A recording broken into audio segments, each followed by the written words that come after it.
Hello and welcome to Dappz Live, the show where we laugh about sports, cry about sports, talk about sports. And if you're a Brewers fan, you're not very excited about sports today. The Brewers dropped 2 games to the Dodgers at home, not the way you want to start it. Guys, get in the comments now, drop your questions, and we will answer them. Follow the page and be sure to DM us. Today we've got the great, the powerful Mike Vivolo. I nailed it, right? What up? Beautiful. Beautiful. First time's the charm for you. We got the Jets Giants fans in the mix today. Before we get into the show, let's take a look at our favorite bets of the night. Do we have those today, Dill? Okay. So we're just going to jump into the Milwaukee Brewers have 0 chance. The game started off with Jackson Chourio going yard with the first pitch of the game. From that moment on, the Dodgers answered and asked the question, who needs a fucking bullpen? Who needs it?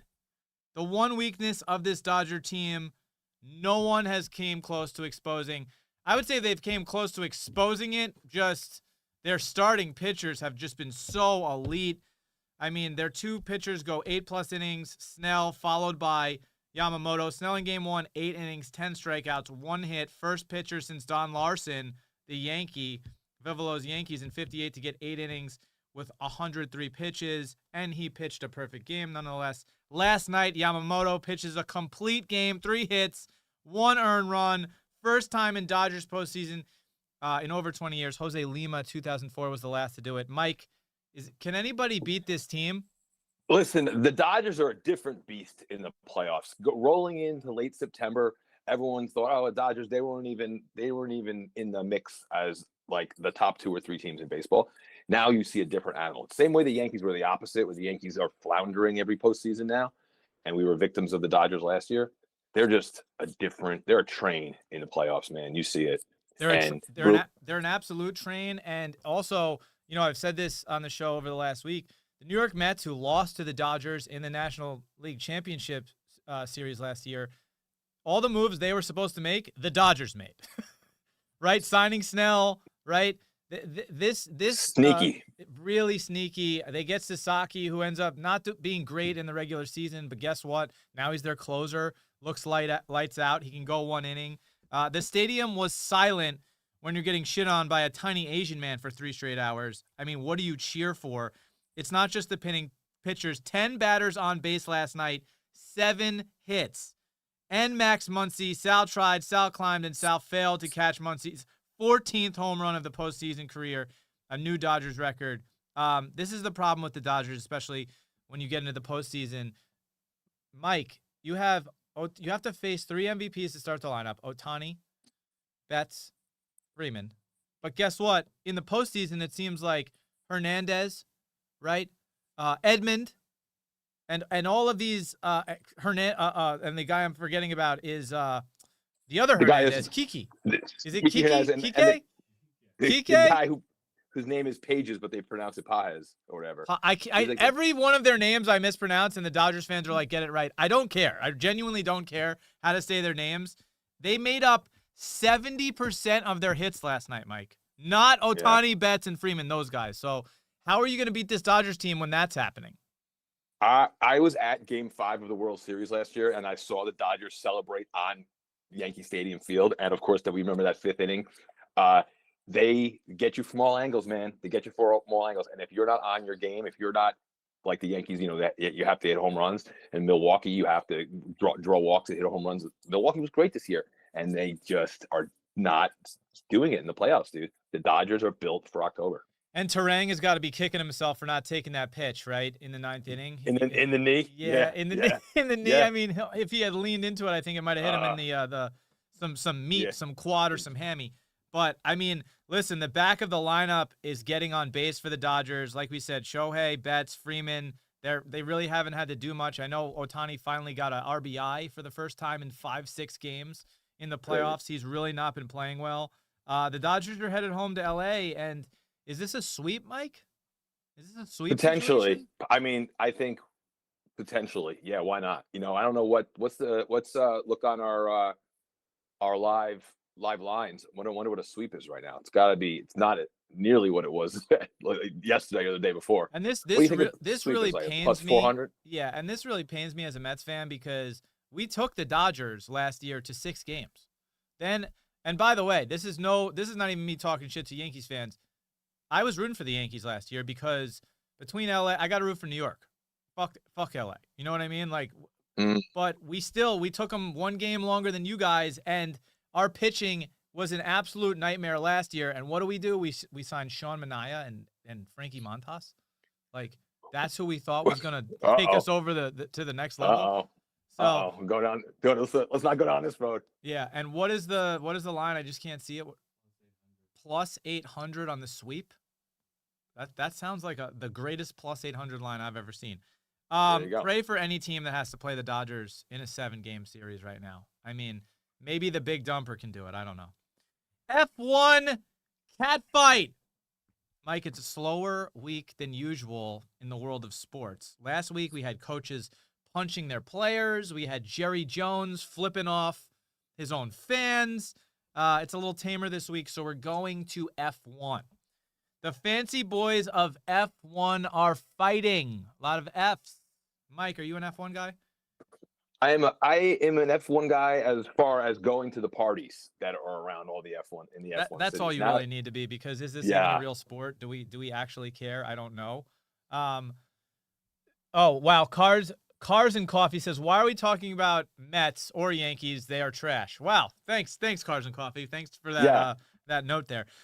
F1, Lando Norris and Oscar Piastri got into it this weekend at the Singapore Grand Prix. They both race for McLaren. Now, Lando is the golden boy, and Piastri is evidently beating the shit out of him this season. Check this out. Radio just blows up. Piastri, quote unquote, are we cool with Lando just barging me out of the way? Or, mate, that's not fair. I'm sorry, that's not fair. If he has to avoid another car by crashing into his teammate, then that's a pretty shitty job of avoiding. Sassy, Mike. What do you think about all this? Listen, I don't know the dynamics that goes on F1 teams, but I do know that Oscar is like a lot of points ahead of Lando, just beating the shit out of him. I don't know if that's if that's make-upable, if that difference is make-upable, right? Like there's like 6 races left or something, so I don't know if it's even possible or how big that lead really is. But that's amazing. It's amazing that you would do that to a teammate, right? It's crazy. It's absolutely. It's actually some Ricky Bobby Cal Norton Jr. like Talladega Nights type shit.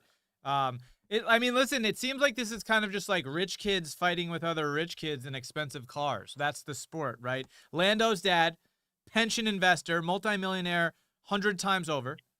Lance's stepdad, Canadian billionaire, or maybe that's Piastri's. They're literally a term for these guys. They're called pay drivers, right? They bring so much money to their team from their dads that they just get to drive. They literally waste thousands of dollars on bottles of champagne. Mike, I get it, caviar and hot European boobs and stuff, but I prefer real sports, football, baseball, basketball. We're going to get into NFL Week 7 power rankings. And listen, I don't care who has an opinion about my power rankings. These are the real power rankings. These are the power rankings ESPN's not going to give you, the non-politically correct power rankings. And listen, the NFL, a true meritocracy, right? The truest. Nobody's, paying the refs off or doing anything shady in the NFL. All right, this is a true meritocracy. My Week 7 power rankings. And Mike, feel free to tell me what I got wrong and what I got right. All right, coming in at number 5, the Pittsburgh Steelers. Aaron Rodgers and the Pittsburgh Steelers. We're going to go over this real quick. Division is horrible, Mike. Absolutely atrocious. They have nothing to fear for the rest of the year. They're going to get the Browns twice. They're going to get the the Bengals twice.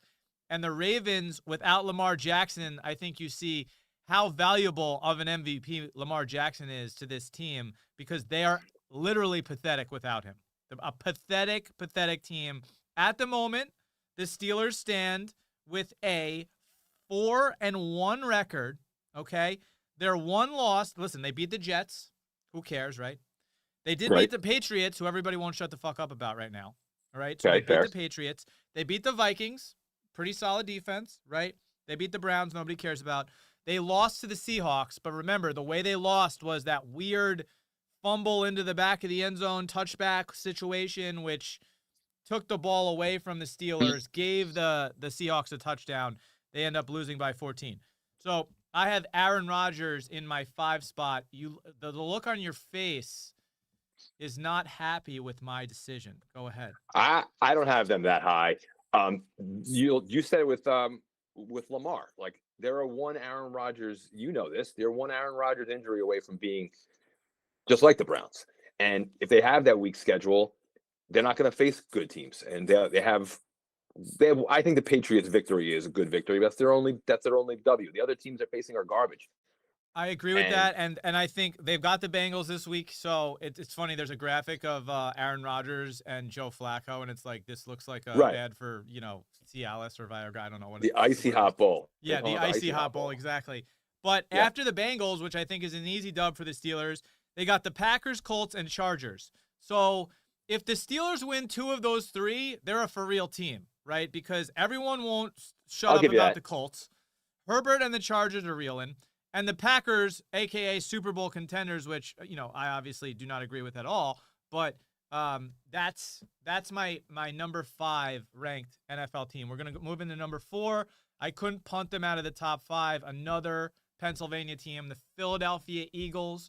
We're going to keep them in here because they just have so much power, right? They have so many skilled players at particular positions, whether it's defense, whether it's offense. Everybody criticizes Jalen Hurts, who is a Super Bowl champion, who when it came time to show up, played the game of his life, won the MVP. Saquon really hasn't had a breakout game. He's not looking like Saquon this year. There's turmoil with the receivers, A.J. Brown and Devontae Smith, and they're still a 4-1 team, I believe, Dill, or are they 4-2? The Eagles the Eagles are 4-2. So let's hear from the Giants fan what he thinks about the Philadelphia Eagles. As much as that game was amazing the other night, and I was there, this is still basically one of the top 2 or 3 most talented teams in the league in all the NFL, and they're the defending champs. So they do it with great line, both D line, O line. They have great skill position players. They don't need Saquon to be superhuman just in order to win football games. He didn't really get a lot of touches in that Thursday night game. But yeah, this is fine. In the four spot, I agree with this.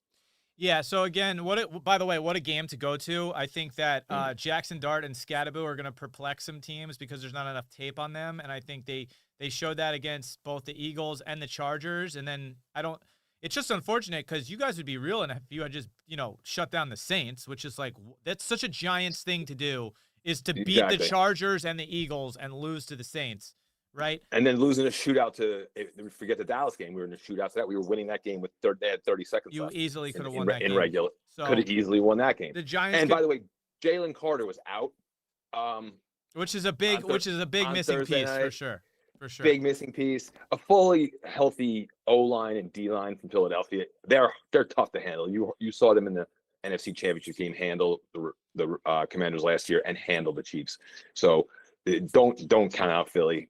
Easily still top 5 team. Coming in at my number 3 spot is going to be the Detroit Lions. I know they're coming off a loss to the Chiefs. Their other loss came week 1 against the Packers, a little bit rusty. This is a team that scored 52 on the Bears, and the Bears do not look like the Bears of old. They're a new team with Caleb Johnson and Ben Johnson, or Caleb Williams rather. They beat the Ravens, and by the way, they didn't beat the Ravens without Lamar Jackson. They beat the Ravens at full strength. They destroyed the Browns 34-10. Who cares? And then they destroyed the Bengals. But, good teams destroy bad teams, right? They win by 2 touchdowns. So the Lions beat those 2 teams. I'm going to leave them at the 3 spot because I think Detroit is a team that last year kind of underachieved for, remember, they were like the number 1 seed. They end up losing to Jaden in the playoffs. So I like the Lions. I like Campbell. They're a team like the Eagles. They have Amon-Ra St. Brown. They have a top 5 receiver. They have 2 running backs, 1 top 5, 1 top 15 or 20, right? David Montgomery is no is no bum. And also Jared Goff I'm not a huge Goff guy, but like he gets the job done. Leads the NFL in touchdowns. Another team that's just the roster construction is great. So they're always going to be there. Are they going to get got by potentially another great team like they did this week? Sure, that's going to happen. I have them at 3 as well. Funny enough, I have 3 and 4, exactly the same as you. I have Lions 3, Eagles 4. We'll see if I think we're going to be off on the next two. Maybe one of them we'll agree on. Number 2, I have the Tampa Bay Buccaneers. Okay. Baker Mayfield playing like an MVP. He's my MVP at the moment. If you were to actually give the MVP to one player right now in this position, I don't think you could give it to Mahomes because of the 3-3 record. I don't think you could give it to Dak because of the 2-4 record or whatever their record is at the moment. Yep. You've got to beat the Panthers to be the MVP, right? And Baker Mayfield loses Mike Evans, doesn't have Chris Godwin, loses Igbuka. It doesn't matter. He's just throwing touchdowns and passes, and he's making plays in positions where like an MVP is supposed to make a play. It's 3rd and 13, and he runs for 14 yards, right? And then that was 6. And then he talks shit to you as he does it. So that was 6. Baker's really impressive. Do you like the number 2 Buccaneers spot, Mike? I don't have him that high. I had him at 5. So far we're 3 or 4 in the top 5. I don't have them at 2. They could easily be 2 in a couple of weeks. If they just keep on going with this, they get their parts back. I don't know when Mike Evans is getting back soon. They can easily be where you have them in a couple of weeks if everything keeps going this way. And then, this might be up for discussion, but my number 1 team, I don't care about the record, is the Kansas City Chiefs. They are the team that nobody wants to play. They come into the season, by the way, no Rashee Rice. Xavier Worthy gets hurt on the first play. So Mahomes is immediately down his first 2 receivers. As soon as he gets just Worthy back, they look like a revamped offense. Mahomes is throwing – this is a crazy stat, Mike. Mahomes threw 4 touchdowns either 1 or 2 weeks ago. That was the first time he threw 4 touchdowns since November of 2023. Right. So Mahomes, best-ranked fantasy player or like top 2. He's looking unbelievable, throwing for 300 yards a game. He is clearly the guy who's carrying the team. Their run game looks non-existent. Pacheco is not impressive, right? He's not doing anything. Kareem Hunt had a decent game, but I don't think anyone wants to play Patrick Mahomes now or in the playoffs, and their defense looks pretty solid. Couldn't agree more. It's going to come down to Mahomes, but it's going to come down to coaching. They outcoached Detroit. That was an ass whooping they put on Detroit, and they did it the good old-fashioned way. All the different very creative offense that they're running. Doesn't matter who you plug in there. Like they had Tony, right? Kadarius Toney a couple of years ago. It doesn't matter if you plug in that worthy position. You got Travis Kelce, who's always going to do his thing. It doesn't really matter. And I love Pacheco. So again, good pieces, pretty good defense, and outcoached Detroit. So sure, put them at number 1. I think they're scary as of today.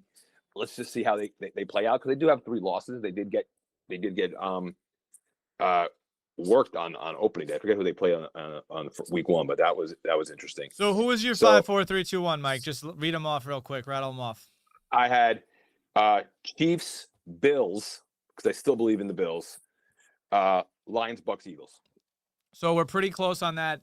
Listen, the Bills, the reason I dropped them out of the top 5 is just because the performance against the Falcons is concerning.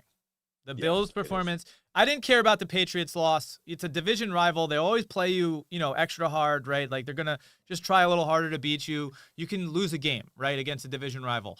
To go into Atlanta and to really, really never be in the game, right? They went down 21-7. They had 3 opportunities, Mike, while I was watching the game where they're at the 50-yard line with either 4th and 3, 4th and 2, 4th and 5. They punted at minimum 2 of those, and I'm like, you have Josh Allen and you need 2 yards and you're punting it at the 50-yard line? What's going on? I don't like that. Mahomes and Reed would never do that. Absolutely not allowed. If you can't stop the guys from the 50-yard line, right, and they couldn't stop them from the 20. So it's like, give them the ball at the 50. Who cares? You're not going to stop them at the 20. That's why the Bills dropped out for me, and I'm kind of concerned what's going on in Buffalo. Yeah, everyone should have concern. I will say this though: those two surprising games that we spoke about just now were both primetime away games that the team that they lost. So like the Chiefs beat the Lions primetime at home in Arrowhead, and then the Falcons. That was a surprising game. Don't get me wrong. They beat the Bills primetime in Atlanta. So it's like tough environments to go in. Maybe they're not ready for that. Teams getting amped up. It's a tough. That build Mercedes-Benz is a tough building to play in. They got caught for pumping in. They're pumping in the crowd noise for sure. Ago. And listen, also Bijan looks like the best player in the league right now. So I just would have liked to see a little more fight from the Bills. I think that they ended up scoring 14 points 14. And it seemed like they should have dropped 30 points. If they were going to lose to the Falcons, it should have been a slugfest. And then Allen on the last drive, not that it mattered, throws a pick. I'm more upset because I lost by 0.6 in fantasy, and that pick was the reason. Get in the comments, guys. Let us know your top 5. Let us know what we got wrong, when we got it wrong, who is the top 5 power ranked teams in the league. Now we're going to move along to the NFL hot seat. All right, Mike, ESPN writes this column every week, evidently, and some of these takes are just stupid. They laid out some candidates that could lose their job. I want you to tell me if these players and coaches are actually in danger of losing their job. First up, Justin Fields. Oh, geez. Yeah, of course this guy's in danger of losing his job. Did we see what happened? You and I could have done what he did in London. Net negative 10 passing yards. I think that's because they count the sacks as negative passing, but he had actually 45 passing yards. Looked awful. Tyrod Taylor had the best game as a Jets QB, or actually no, Fields had a really good game this year too. But Tyrod Taylor did well when he came in. And they gave the Bucks a really good game, and he threw for 200 yards and 2 touchdowns. So hot seat for Justin Fields, absolutely. According to Evan Roberts, WFAN here in New York, he was yesterday or the other day pleading for, how do you pronounce the Jets GM? Moogie? I don't even know. I genuinely don't know. Get on the phone with Cleveland and get Shador over here. Give him a shot. There's no way this guy, finishes the season. They're gonna. I mean, you can't even really blow it up. The Jets are already blown up. So I don't even sure. Listen. I can't. It's difficult for me to speak on behalf of Justin Fields, but what I will say is that it starts from the top, from the owner down to the GM, down to the coach. And I'll tell you one thing: they're definitely not calling the right plays for Justin Fields. Okay, like this is a guy who you should have a run to Breece Hall. Second play is play action. Like let Fields run it out of bounds for 5-6 yards plus every time. Like they're not designing those plays for him, and that's how Justin Fields gets into passing rhythm. Right, is by moving the ball, and it's like run, drop back 7 yards, and expect Justin Fields to make a 10-yard throw. That is not setting him up for success. The coaching is horrendous from the start. Aaron Glenn having Aaron Rodgers fly across the country and tell him, you're not a good cultural fit here. Guess what, Aaron Glenn? You're not a good cultural fit here. We're 0-6. You are horrible. Wow. And by the way, Robert Saleh got fucking canned last year after going 2-3. 2-3 with Aaron Rodgers, by the way, who, again, that was his first 5 games with Aaron Rodgers, like them coaching and actually playing together because of the Achilles injury the previous year. Next up, Mike. What is wrong with New York football? Like, what do we do? What are we doing? Like, Daniel Jones now an MVP candidate? Like, what are we doing? Saquon goes to a Super Bowl, right? What are we doing? Mike McDaniels. So Shefty is on record saying that he doesn't think we're going to see any coaching carnage anytime soon. I don't know what anytime soon means. Maybe like this month.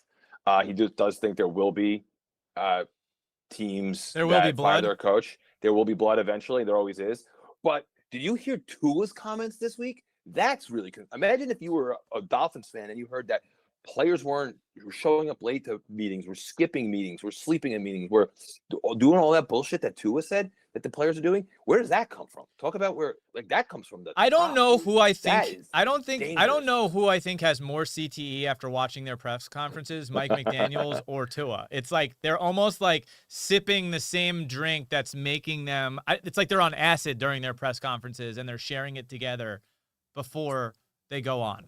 Mike McDaniels has turned into a full-on Miami drug lord. What I will say is after the firing of Callahan in Tennessee, I'm curious as to if that makes other owners kind of go, oh, well, if they fired him, I'm going to fire my coach, right? So I don't know if there's a snowball effect there. I would never challenge Shefty, though. John Harbaugh. Nah, come on. Come on. So if your MVP is not playing at an MVP pace because he's hurt, I mean, this guy's every year they're in it.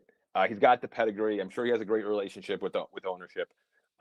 No, I don't see any scenario where John Harbaugh is fired this year. Well, one of our producers here, Mike, not a big fan of the Harbaugh family. That's probably how this guy ended up on this list. Some might even refer to him as a casual fan. I've never said that to him. I don't characterize him as that. But TikTok comments would say casual.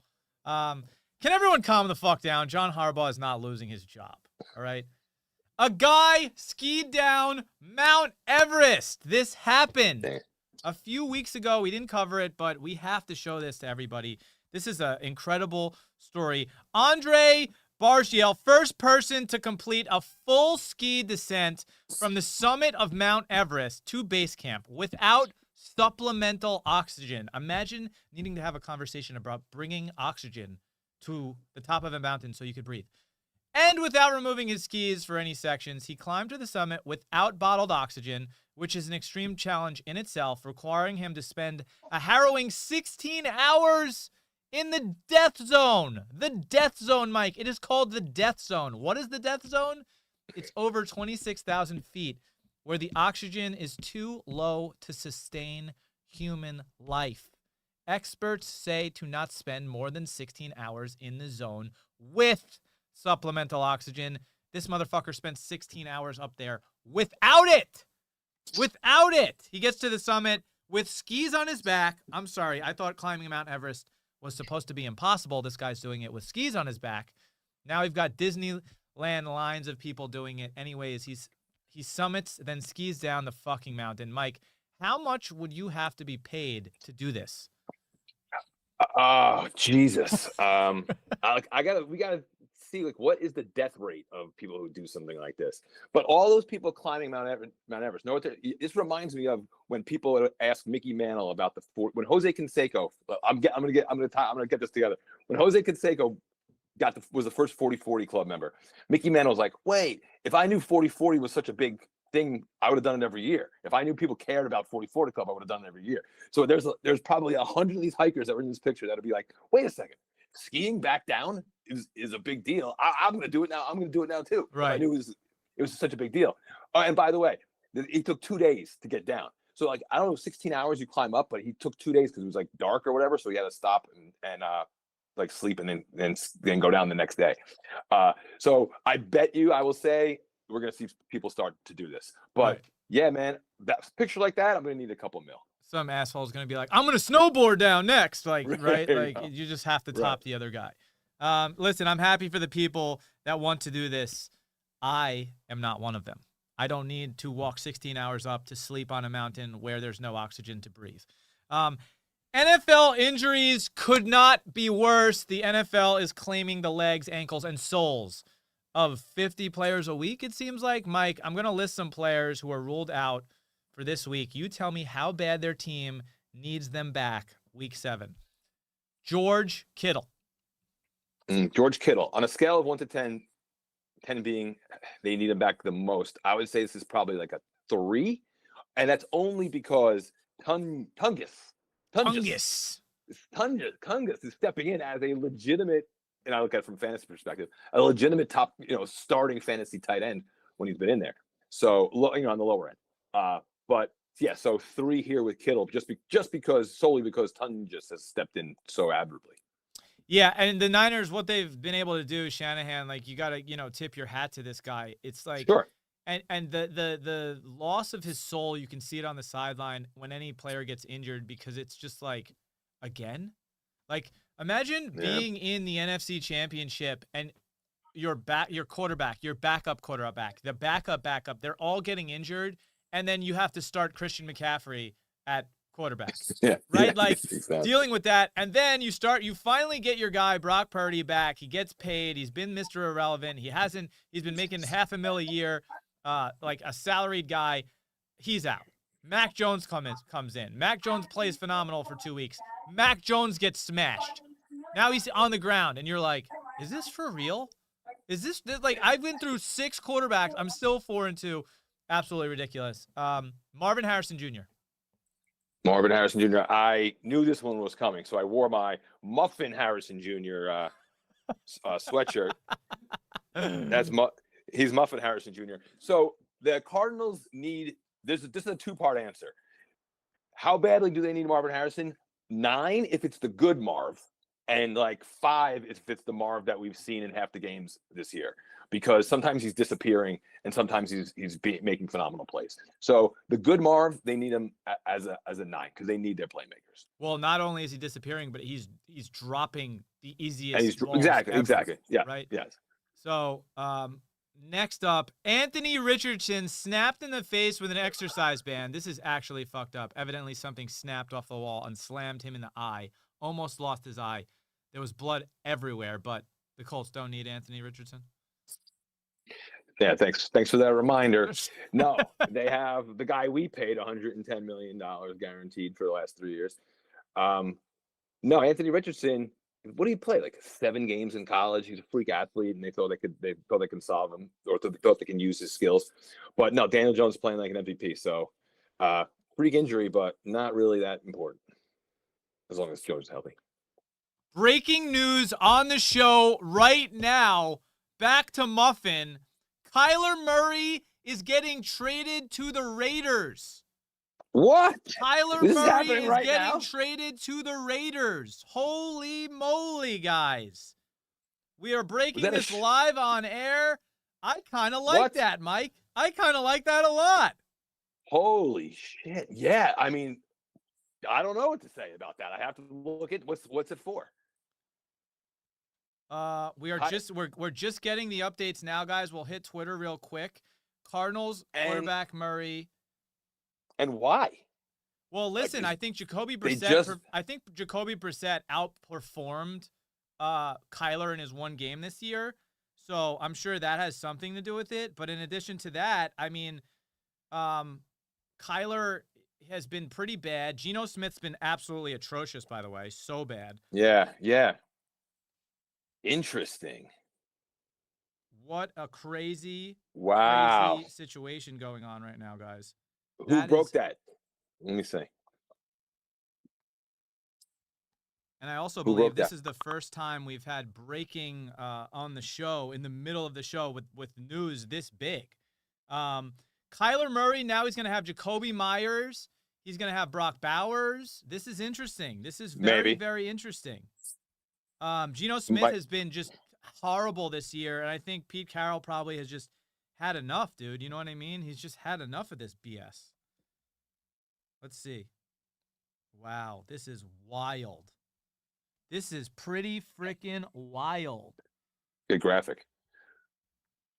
Any news on Kyler Murray?